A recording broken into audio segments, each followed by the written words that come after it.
have a moment really to discuss all together.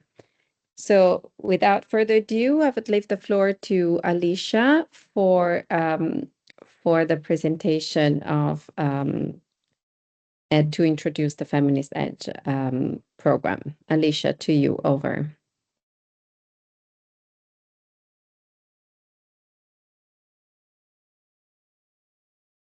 You need to unmute. Yeah. So I hope you can hear me now. And thank you, Mariangela, for this introduction, and also welcome everybody to this webinar where we will be able to share more details about our Feminist Edge professional development program for gender trainers. We are very glad for this partnership that the UN Women Training Center and KIT has been holding for, I think, like almost 10 years now. And we have developed this program together to provide more in-depth training for development practitioners, but also, of course, for academic people working on academics, and also civil society or different types of organization, as well as, of course, government partners. To get us started and to understand more the value of this training for UN women as part of the UN system, we would like to share a short video where we present the training center. I have stopped sharing my screen for a moment so that I can share with you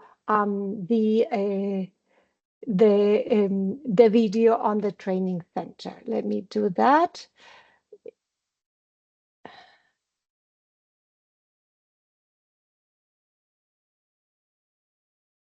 And please let me know if you can hear the sound as well as the video.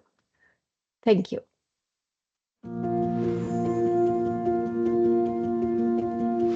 Equality and the empowerment of women is at the core of inclusive and sustainable development for our global future. With greater commitment and intensified action towards gender equality, all countries can make progress towards achieving the Sustainable Development Goals by 2030, leaving no one behind. Training for gender equality is an essential part of UN Women's commitment to this vision, and is transformative. By raising awareness and empowering women and men with relevant learning, knowledge, attitudes, and skills, we can advance gender equality at the individual and collective level. This is a long-term process that requires strong political will and the commitment of all parties to build more equal, inclusive, and resilient societies. The UN Women Training Center is dedicated to supporting the UN and other stakeholders to realize their commitments on gender equality, women's empowerment, and women's rights, through transformative training and learning. The center serves government counterparts, civil society organizations, the UN system, and all individuals across the globe who are interested in gender equality and women's empowerment. We currently offer more than 85 courses linked to UN Women's strategic areas, provided in self-paced, moderated, blended, and in-person face-to-face formats. Our courses and resources are available through our e-learning campus, which has trained over 100,000 people and serves over 150,000 users from nearly 20 countries. Training for gender equality helps women, men, and people of diverse gender identities to build gender competence, and equips them with the mindset, knowledge, and practical skills necessary to advance gender equality in their daily lives and work. This is an integral part of our commitment to human rights for all. Working and learning together, we can achieve SDG 5 on gender equality and women's empowerment, and ensure that we leave no one behind on our global journey towards inclusive and sustainable development by 2030. To find out more, visit us at trainingcenter.unwomen.org.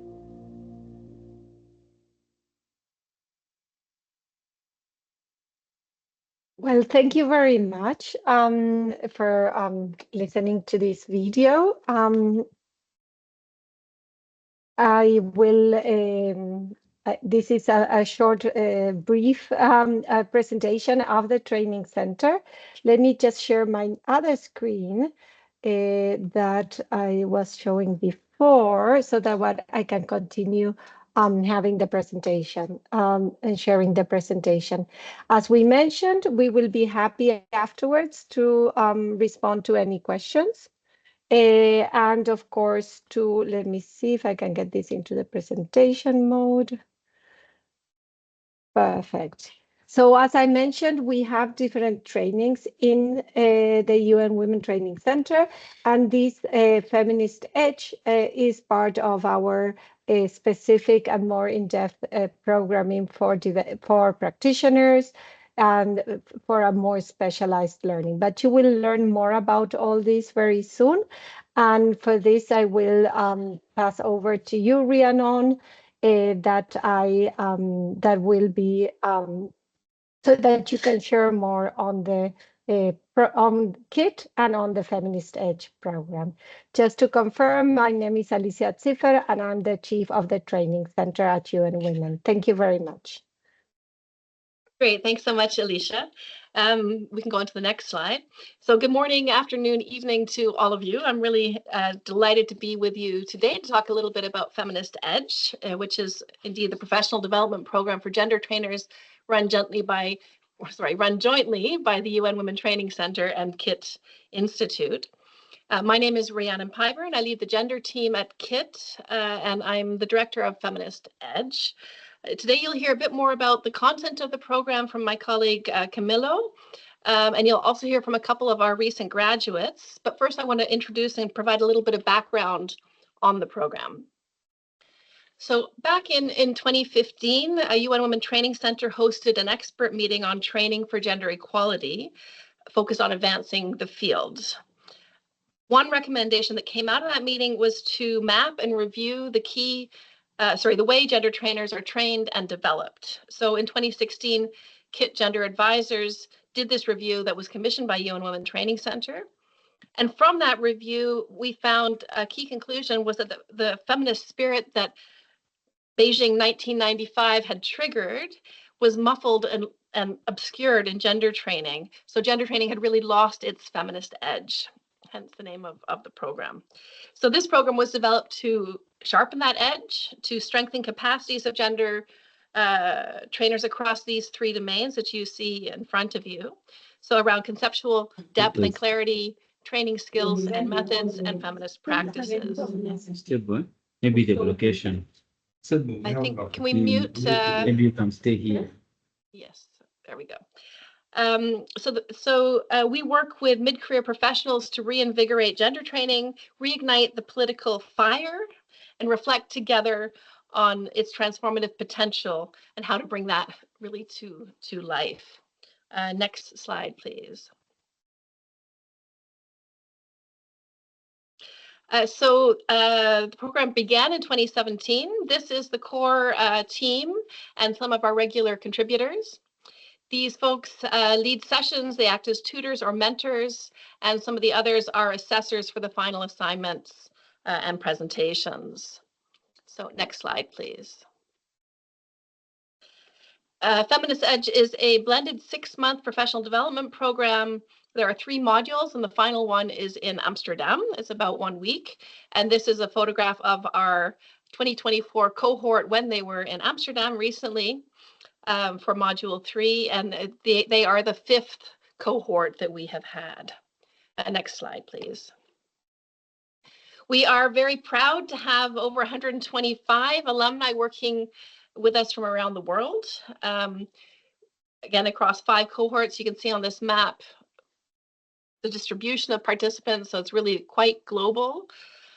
For the first 3 cohorts, we had funding from the Bill and Melinda Gates Foundation. And now again, 2024 till 2026, we also have some funding from Gates Foundation for scholarships and for stimulating the alumni network, which we kicked off in August this year. We've also had some participants supported by the Rabbani Foundation, the Orange Knowledge Partnership, and other Dutch government scholarships. But really importantly is also participants who are sponsored by their own organizations to allow their participation. Next slide, please. You can see here that our participants come from a wide range of organizations. And again, so they're together for the program, but we are working to really invigorate the alumni network so that this group of 125 plus gender advisors can keep learning and growing together and move forward in their professional lives. You'll hear more from our participant perspective in a few minutes, but first I will hand over to Camillo Antillon, our course coordinator and lead facilitator, to talk a bit more about the content. Camillo, over to you. Thank you. My name is Camilo Antillon. I work as a senior gender advisor at KIT Institute, and I coordinate the content for Feminist Edge. And I would like to talk to you about how we structured and how we organize and the logic, the rationale behind the way we structure the program.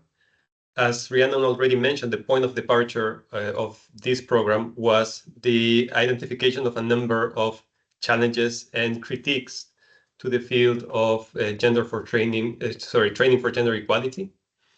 And those challenges and those critiques are very important because they provide the rationale behind this program and they explain why this program is important.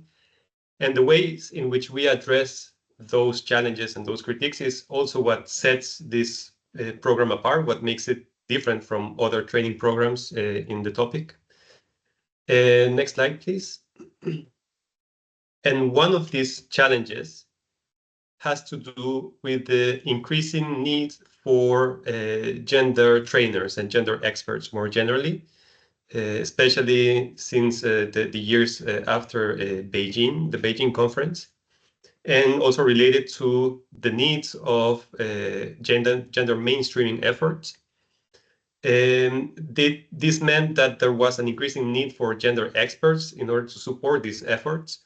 And the gender experts that have supported those efforts haven't necessarily had the opportunity to follow professional training in the field of gender studies. That also reflects my own experience. When I started working in the field of gender, I hadn't had the opportunity to follow professional training, and that's an opportunity that came later in my career.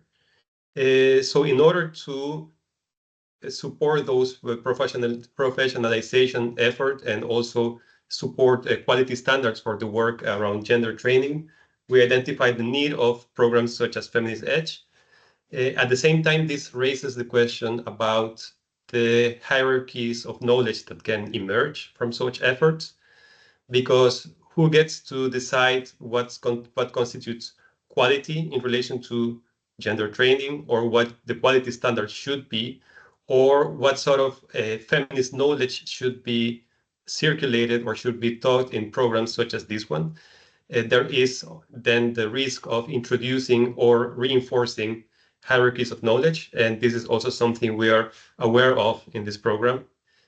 And the way we address these challenges is by firmly anchoring the program in a feminist critical pedagogy perspective that sees knowledge circulation and training and capacity building as a collective process that is centered in the learner and that is continuously reflecting on our own practices in order to build theory, in order to generate knowledge. And in this regard, also a feminist, decolonial, and intersectional perspective is key to the program. Next slide, please. Another key challenge that has been identified for gender training has to do with the tendency to less politicized and more technocratic approaches to training for gender equality or to gender mainstreaming efforts that are focused more on technical solutions or technical skills instead of looking at gender as a political process of transformation towards greater equality. And therefore, that has also been a key issue, a key component in the program, in order to reclaim gender training as a political process, as a tool for political transformation that addresses power inequalities, power dynamics, power structures, in order to promote a systemic transformation. Next, please. A third challenge that we want to address through the program has to do with the way we understand intersectionality, which of course has become a key concept in our work around gender issues, gender equality, but also around development issues more generally. But that is nonetheless often understood in a rather narrow way. There is often a narrow vision on intersectionality that fails to address the multiple access of power, the multiple inequalities, and that tends to conceive them in rather fixed or static terms. And for that reason, it has also been crucial for the program to address intersectionality and following the latest development and the cutting edge research on the topic, and also from the experiences and the practice of activists and practitioners in the field, in order to present an understanding of intersectionality that considers these different forms of inequality as mutually constitutive, and that is able to link theory, practice in different scenarios and in different fields. Next, please. Also very important for the program is our understanding of empowerment. And in that regard, we make a conscious effort to distance ourselves from narrow understandings of this notion that are exclusively focused on issues like income generation or market participation.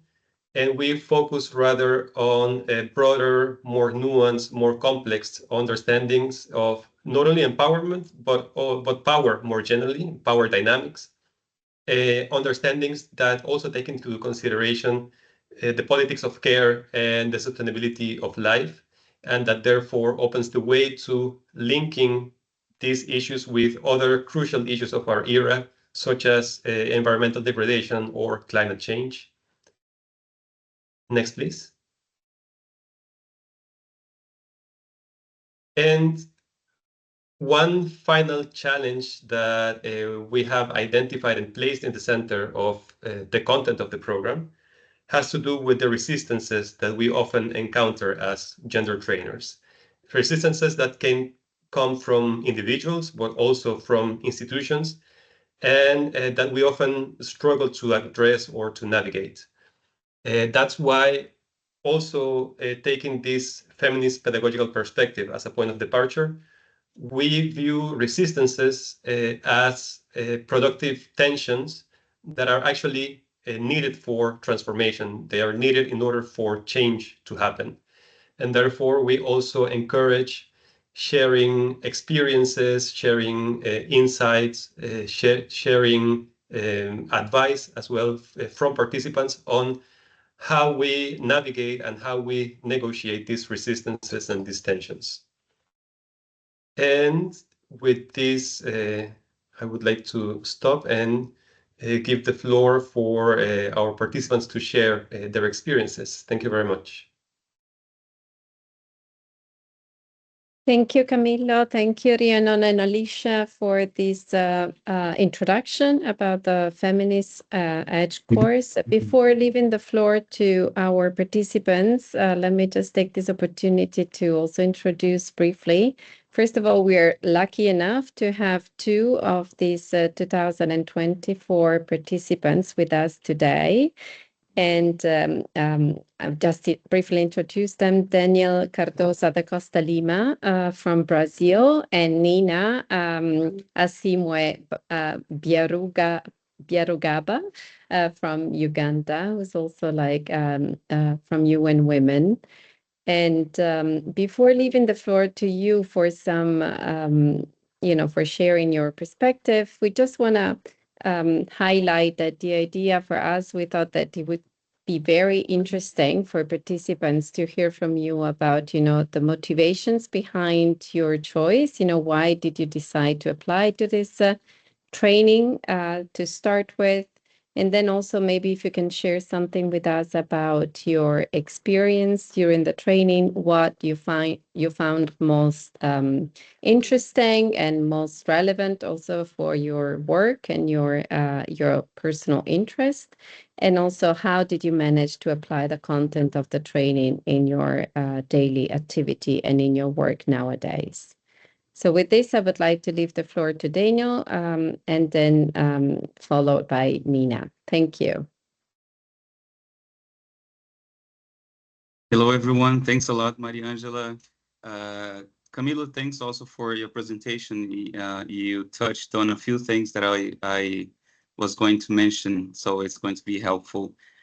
Well, first of all, a little bit about my motivation. I think I started working, and this was something that Camilo mentioned. I started working on gender issues in 2000 as an intern in Brazilian Feminist organization. And at the time, as far as I know, at least, there was not a single specific course on gender training in Brazil. And I was really fortunate that this NGO really highly valued its staff's critical and theoretical development. So we would have these continuous sessions where we would, every Friday evening, we would just sit down and basically study everything we could get our hands on. And after leaving this organization, after 6 years, I had the privilege of doing a master's degree in public health, which was focused on gender-based violence. So I continued to study and to deepen my understanding on the field. But at the end of the day, I believe I mainly learned by doing, which is what many of us around the world end up doing. So there is, of course, I believe, a richness in really building our paths with our peers based on the context that we live in, on the needs that we find when we're working with people, learning from the public that we're working with.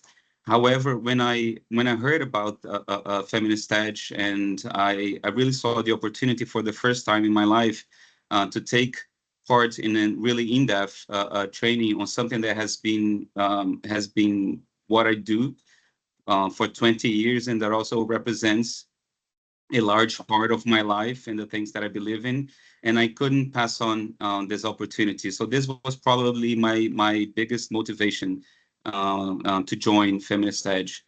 So what I found particularly enlightening, I think to me the training's format in itself was quite enlightening, as it had this great balance between theory and practice, which is something that I strongly believe we should strive to achieve in any gender training, to not only inform, but get people to put the things they're learning to practice, to see how that really applies to their lives and to their environments, to their community.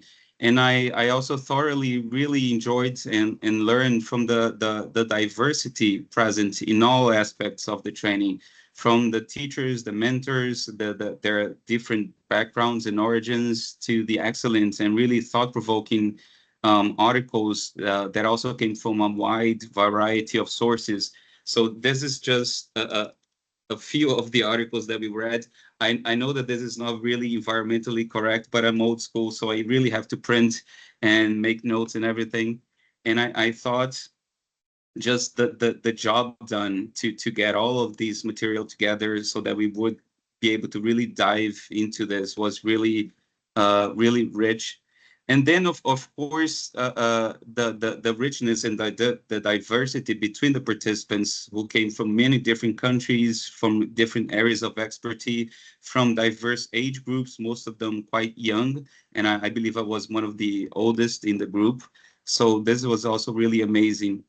And another thing that I would like to mention about the training's format has to do with the option, which I understand is not easy from a financial point of view, to bring everyone together in Amsterdam for its final module. I believe that that makes really a world of a difference, as it really allows people, allows everyone to show themselves more freely. And by doing that, really helped the group form bonds and provide a much needed support network.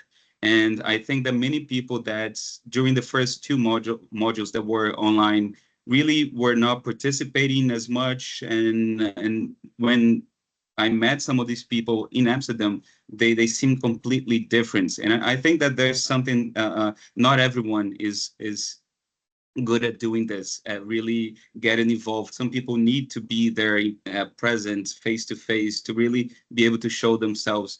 So I think there's a problem in this because it's really expensive to do this, but I really think it makes a huge difference, and it made a huge difference in the group. And for the final question, Mariangela, how did I apply the learning of something that I really came out of this with? I think I think gender, of course, all of you know this, has been under a really, really brutal attack in the past years, not only in Brazil, but globally. And I think that when you're attacked, you tend to become over defensive and even aggressive sometimes. And something else that usually happens is that you tend to have this us against them way of thinking. And when you do this, this impacts your ability to critically look at what you're doing. So one learning that I took from the training was that we must strengthen our field. And in order to do that, we have to really scrutinize it, to have the difficult conversations among ourselves, to make the critiques that must be made. So I came out of Feminist Edge with a much better comprehension of the field, with also a renewed belief that the only way to go about it is to make sure that we find the cracks necessary in the system to bring social transformation to the core of what we do. So this is something that I believe I was, after working with this for 20 years, I think that I was missing out on this a little bit. I was forgetting this aspect a little bit, you know, that we must, our main goal must be social transformation. And I think that Camilo, for example, really was talking about this throughout the 6 months. And I think it really left a very strong impression in me. And that's it for now. If there are any questions later, but it was just an amazing experience, and I hope other people can get the chance to have this opportunity. Thanks a lot. Thank you very much, Daniel. I think that that was already, a very good experience and a lot to share. And thank you for, providing your own insights about the program. Nina, over to you. Good afternoon, everybody. I think I may have dropped off. Are there guiding questions, or how would you want me to go about the sharing? Are there Sure. three things to answer, or I'm happy to be guided? Yes, let me say them again. We were thinking that it would be useful for participants to hear about, first of all, your motivation. Why did you decide to apply to this program to start with? And then something about your experience during the training. And so what did you find most enlightening, most interesting, also in relation to your work? And then something about your opportunity already to apply some of the content, the learning of the training into your work nowadays. Thank you. Okay. Thank you so much. I decided to enroll or to apply for this program because having been a gender trainer or a trainer on issues related to gender for over 10 years or so, I realized that I had attended routine trainings that taught me the same thing over and over and over again. There wasn't anything new. There wasn't anything I felt I was learning. More or less, I felt I was stuck in how I was doing things. And when I saw the call to apply for the opportunity, I went to see the I read the testimonials of the candidates who had attended the course the previous year. And I was astounded at how they said it was something fresh. It was a new way of doing gender trainings. It was worth participating in. It had changed their approach and ways of doing things. And I really got interested and I said, why not? Because the opportunity to apply came when I was actually hungry and looking to learn more, something different, something fresh, something new that would have meaningful results. So that was my devotion. My motivation really was growth. And coming from a very patriarchal society or community where it's even a challenge being a female and being young and doing trainings to people who are sometimes twice your age or older than you. I mean, I just felt like I needed to be empowered to keep going because I wasn't about to give up. So my experience in the 6 months that I participated in the process were really life-changing and paralleled lived up to the expectation of what I had wanted. Why? Because initially I realized that gender trainings are not supposed to be this technical process where you come and deliver information and say bye and go.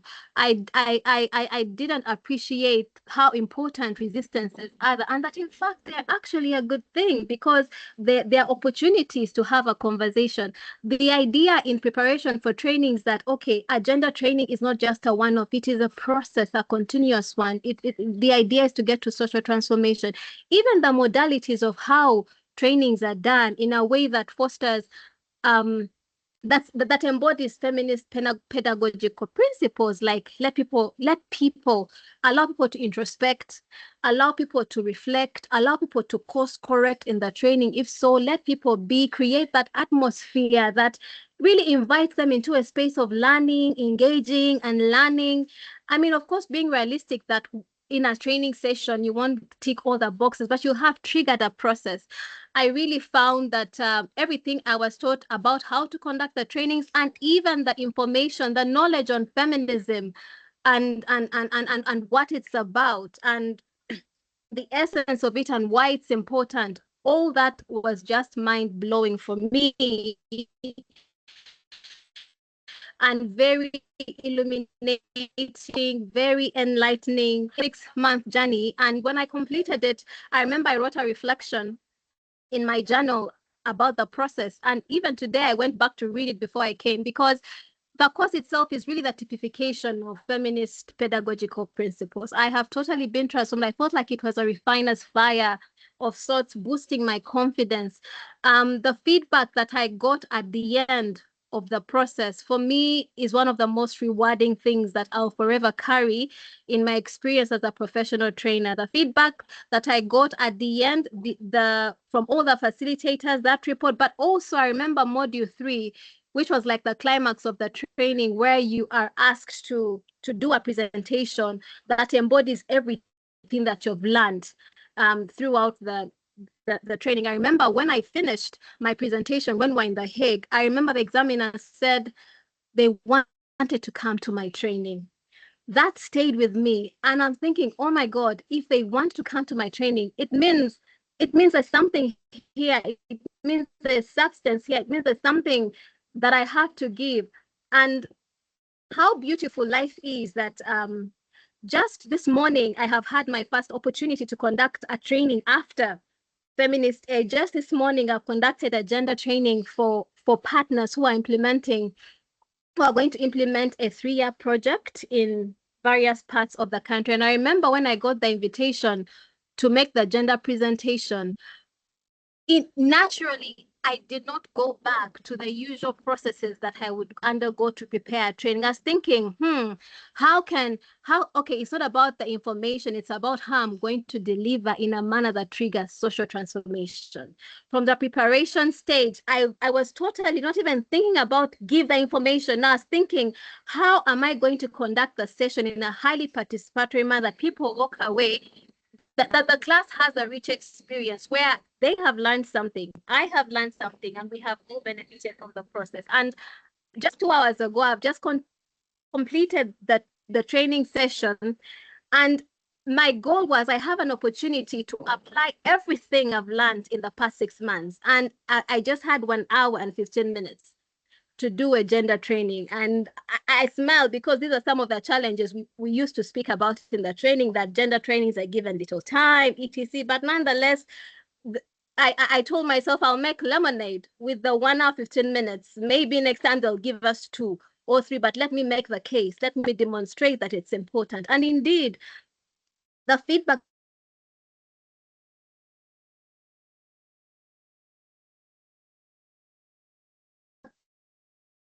Nina, I believe we lost you. We can't hear you anymore.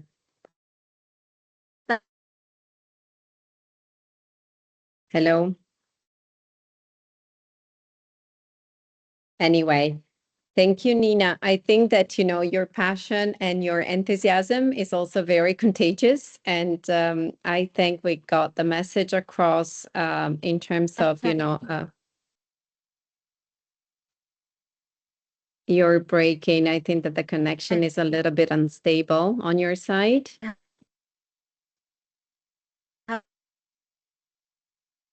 Yeah. Please just stay on a little bit so that we can try to address some of the questions from the participants. And thank you again for, sharing your experience and your and your enthusiasm again.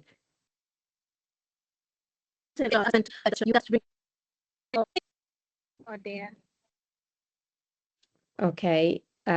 I think we can, we only have 15 minutes left, so I think it would be a good moment now really to leave the floor to all the participants for you to ask questions. I've seen that in the chat, a few of you already started asking a few questions.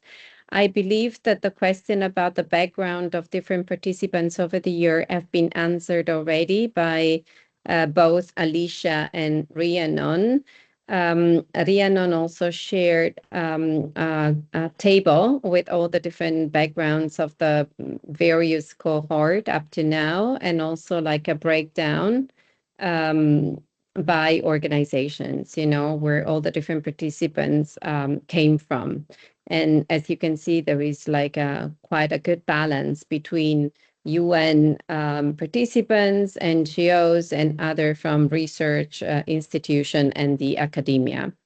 So feel free to go back also to the slide, if you want to know more about this. I've seen also that there are some questions related to the scholarship and the cost of the training. So maybe I'll leave this one to Rhiannon to address more specifically. And then there is another one that says limited gender expertise, environment, public finance, digitalization. So I guess that this is more about the content and how this could be expanded also to cover all these different themes of interest, from a gender perspective. So maybe this is something for Camilo also to address. And I'll leave it to this for the moment. Yes, Alicia. Yes, I can come in because I think this relates also to the areas where UN Women is starting to, emerging, what we call emerging areas that maybe are not so emerging anymore, also because we have had environment and digitalization.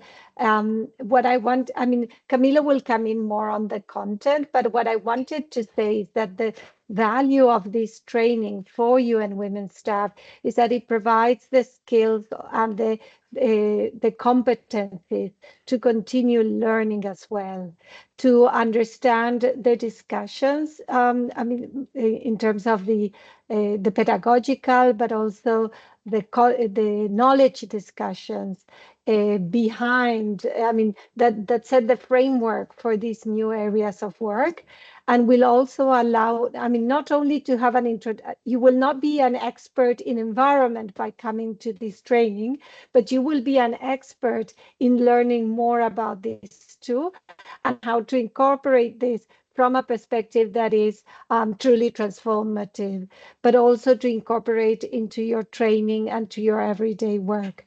But I will let, so I think this would be very valuable because it will help have a better understanding of why these topics are emerging, why these topics haven't been discussed more before. But I will let Camilo go more into the details of the content. Thank you. Thank you. That's an excellent question, Nerissa. Thank you for that. And in order to respond, I think it's useful to talk briefly about the three modules that structure the program, because the third module establishes the basic grounds, the basic concepts, the basic notions that underpinned our work as gender trainers. From there, in the second module, we try to apply those concepts to specific areas, specific development sectors. So, for example, using the sectors or the fields that you mentioned, we do analysis of gender policies related to, it could be climate change and environment, for example, or it could be related to gender-based violence or SRHR or agriculture and food systems, for instance, different development fields. So if there are colleagues who work in particular fields where they would like to expand the integration of gender and particularly the use of gender training as a tool, that could be a particularly interesting moment in the program. And finally, in the third module, we try to go full circle and revisit some of the challenges we took as a point of departure and try to apply the learnings from the previous modules in responding to those challenges or addressing those challenges. So I think it is very useful and very interesting for colleagues who work in specific sectors, specific fields where they see a potential or a relevance to further incorporate a gender perspective or to deepen a gender analysis or to further use gender training as a transformative tool towards greater equality. I hope that contributes to respond your question. If I can add to that as well, and then I'll also respond to the question on scholarships. So fully support what Alicia and Camilo were commenting, but I also want to add that this program is really targeted towards people who are already working as gender trainers, but with a very broad understanding of what a gender trainer is. So you don't have to have that title, for example. It could be that you're a focal point within an organization or that you are working in different ways with gender. It's not a beginner's course, right? So if it's the first time someone is working with gender, this is not the right program for them. We have other programs that we could look at for people who are just starting out. But it's really people who have some experience, at least 2 to 3 years of experience in gender training, again, with a broad understanding of what gender training is, so that we can deepen and build up their professional capacities and learn together. So I just wanted to add that as well. On the question of scholarships, so we do have, there are some scholarships. So we do have, for people from low middle income countries, there are some scholarships. However, they are very limited. So we do ask and expect participants to talk to their own organizations to get both buy-in from their own organizations in terms of having time to commit to the program, because it is quite an intensive learning process, but also where possible, at least some coverage of the costs associated with the program.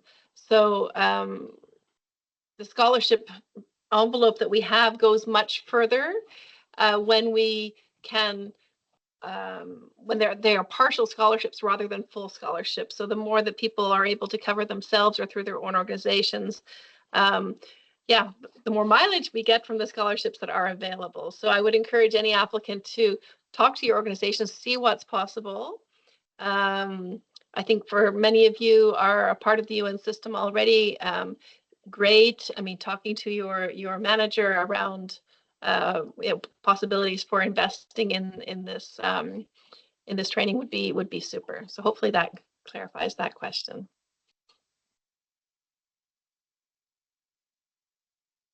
Thank you, Rhiannon. Any other question from those of you attending? If not, I do have a question that I think may be relevant for everybody to hear more about. This is a question for Camilo about the structure and the time frame. So maybe also giving an idea of, when the different modules will take place and how intense it could be, depending on the different modules that you're attending. I think this is also helpful for deciding. Thank you. Yes. So the program is structured with 2 more intensive modules at the beginning, at the end. So with module 1, we have 3 weeks of relatively intensive module that consists in 4 weekly sessions of about 2 hours for lectures and 2 hours for tutorials, which is group work. And then in module 2, the module 2 is more extensive. It's spread over a longer period of time. So between March and July. Module 1 is in February, 3 weeks. Then a more extensive module 2 between March and July, where we have 6 seminars over the course of over that period of time. Those are 3 thematic seminars and 3 pedagogical seminars, so 6 in total. And we have an assignment, a group assignment, which consists in analyzing a policy document related to gender in one particular development sector. And also, we have also the preparation for the final assignment that is presented in module 3. And module 3 is in person. It is in Amsterdam. It's for 1 week, also intensive. And it's there we have thematic sessions, but we also have the presentations of the final assignments, which, as Daniel already shared, consists in preparing and delivering a gender training or a session related to a gender training. That's the basic structure of the modules and the intensity you can expect in each one of them.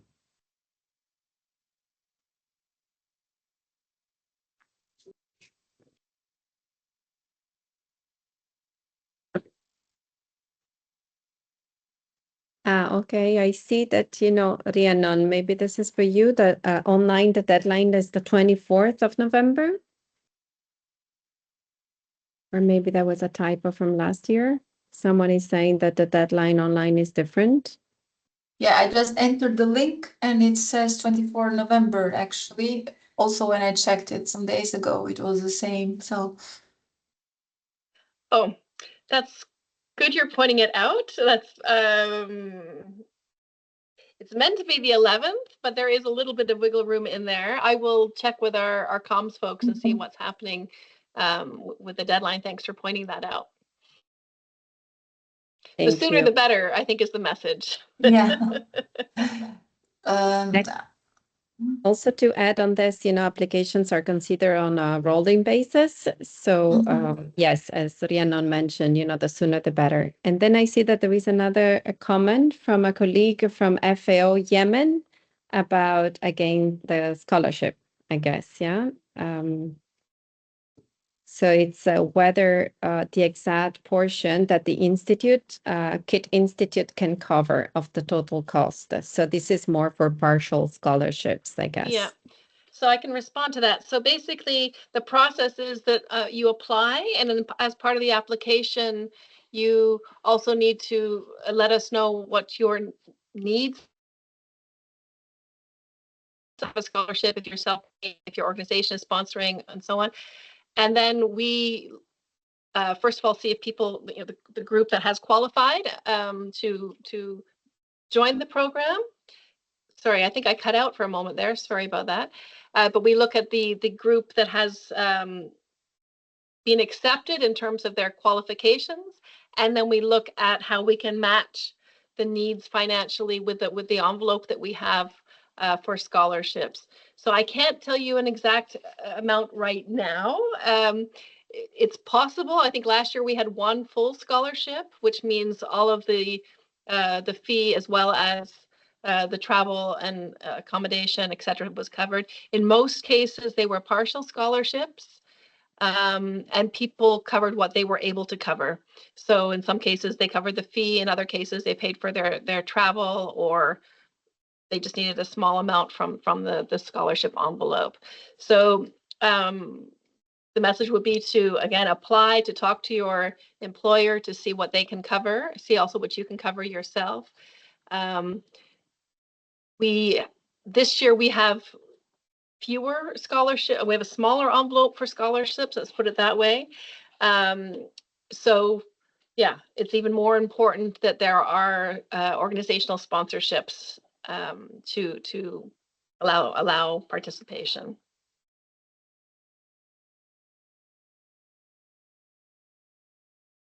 Can I ask a final question? There are 2 minutes. Okay. Sure.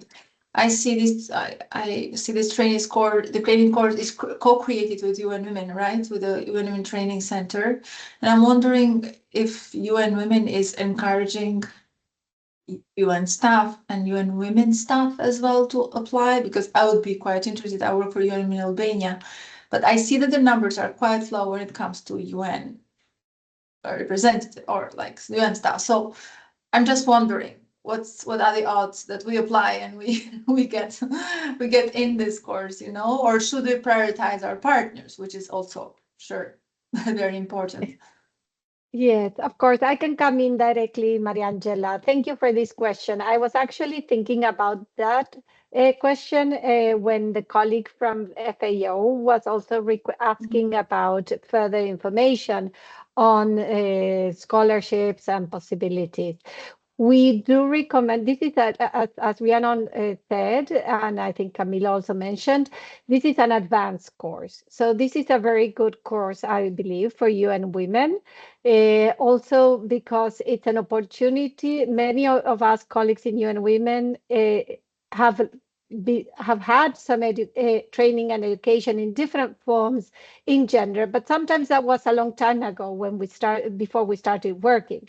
And this is a great opportunity to come together and sit down again to sort of refresh our knowledge and also refresh our frameworks and what's the thinking right now. So it's really a good opportunity to go deeper. This is like an in-depth course. And also for UN system, we recommend this course for those colleagues that have been doing a lot of work on gender. They haven't had the opportunity to have a systematic training or learning, or sit down, read, have discussions, and an update also on what the thinking is now, but also go beyond what we traditionally call the gender focal points training. That would be that initial training.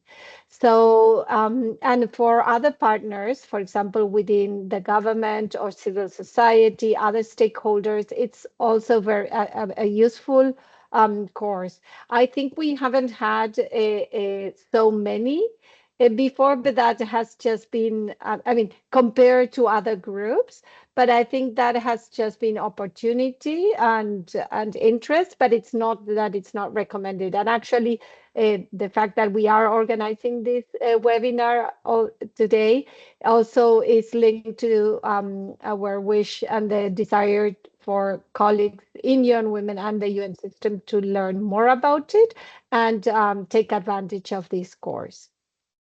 So yes, please do apply. We encourage also to consult your supervisors so that so that the offices can also partially fund this training. Of course, we cannot, we can recommend, but we cannot request them to fund it, no, of course. We wish we could. Thank you. Thanks, Alicia.